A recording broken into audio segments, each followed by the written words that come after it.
नमो भगवते वासुदेवाय। श्रद्धालु भक्तों, श्रीमद् भागवत महापुराण के दशम स्कंद के उत्तरार्ध के 50वां अध्याय के अंतर्गत जरासंध से युद्ध और द्वारकापुरी का निर्माण का प्रस्तुतिकरण करूंगा। इसके पूर्व जहां तक आप कथा श्रवण कर चुके हैं उसके आगे का प्रस्तुतिकरण करता हूं। श्री सुखदेव जी कहते हैं, परीक्षित, इससे बहुत से हाथियों के सिर फट गए और वे मर मर कर गिरने लगे। बाणों की बौछार से अनेकों घोड़ों के सिर धड़ से अलग हो गए। घोड़े, ध्वजा, सारथी और रथियों के नष्ट हो जाने से बहुत से रथ बेकाम हो गए। पैदल सेना की बाहें, जांग और सिर आदि अंग प्रत्यंग कट कट कर गिर पड़े। उस युद्ध में अपार तेजस्वी भगवान बलराम जी ने अपने मुशल की चोट से बहुत से मतवाले शत्रुओं को मार मार कर उनके अंग प्रत्यंग से निकले हुए खून की सैकड़ों नदियां बहा दी। कहीं मनुष्य कट रहे हैं तो कहीं हाथी और घोड़े छटपटा रहे हैं। उन नदियों में मनुष्यों की भुजाएं सांप के समान जान पड़ती और सिर इस प्रकार मालूम पड़ते मानो कछुओं की भीड़ लग गई हो। मरे हुए हाथी दीप जैसे और घोड़े ग्राहों के समान जान पड़ते। हाथ और जांघें मछलियों की तरह, मनुष्यों के केश शेवार के समान, धनुष तरंगों की भांति और अस्त्र शस्त्र लता एवं तिनकों के समान जान पड़ते।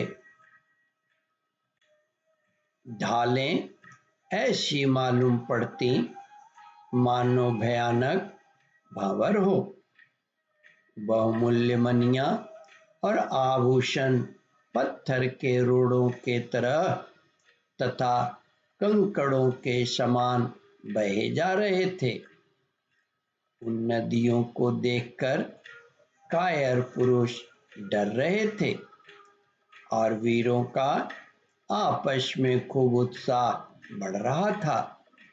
परीक्षित, जरासंध की वह सेना समुद्र के समान दुर्गम, भयावह और बड़ी कठिनाई से जीतने योग्य थी, परंतु भगवान श्री कृष्ण और बलराम जी ने थोड़े ही समय में उसे नष्ट कर डाला।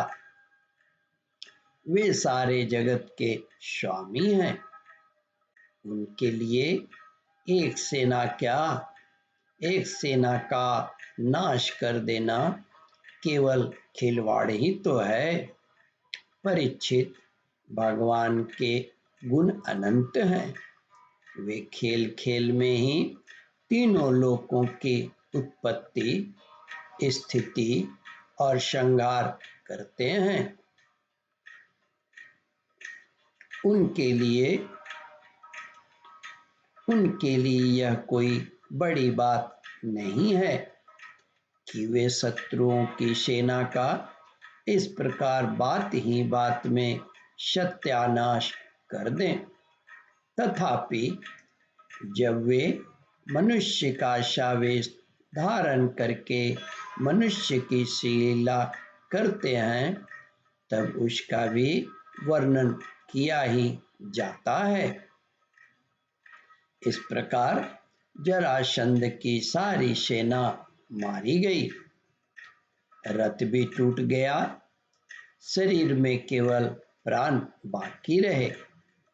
जब भगवान श्री कृष्ण और बलराम जी ने तब बलराम श्री कृष्ण और बलराम जी ने जैसे एक ही दूसरे सिंह को पकड़ लेते हैं, वैसे ही बलपूर्वक जरासंध को पकड़ लिया।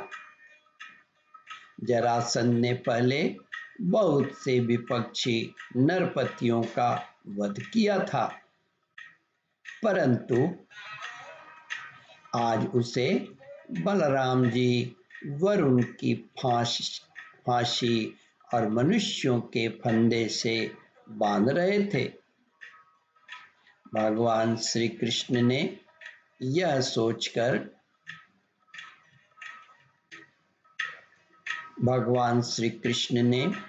सोचकर कि यह छोड़ दिया जाएगा तो और भी सेनाएं इकट्ठी करके लाएगा तथा हम सहज ही पृथ्वी का भार उतार सकेंगे, बलराम जी को रोक दिया। बड़े बड़े शूरवीर जरासंध का सम्मान करते थे, इसलिए उसे इस बात पर बड़ी लज्जा मालूम हुई कि मुझे श्री कृष्ण और बलराम ने दया करके दीन की भांति छोड़ दिया है। अब उसने तपस्या करने की निश्चय किया। ओम परमात्मने नमः। श्रद्धालु भक्तों, इस कथा को ध्यान पूर्वक श्रवण मनन और इसका चिंतन करें। इस कथामृत का रसास्वादन अपने बंधु बांधवों को भी करावे। इस वीडियो को शेयर और सब्सक्राइब करें। ओम परमात्मने नमः।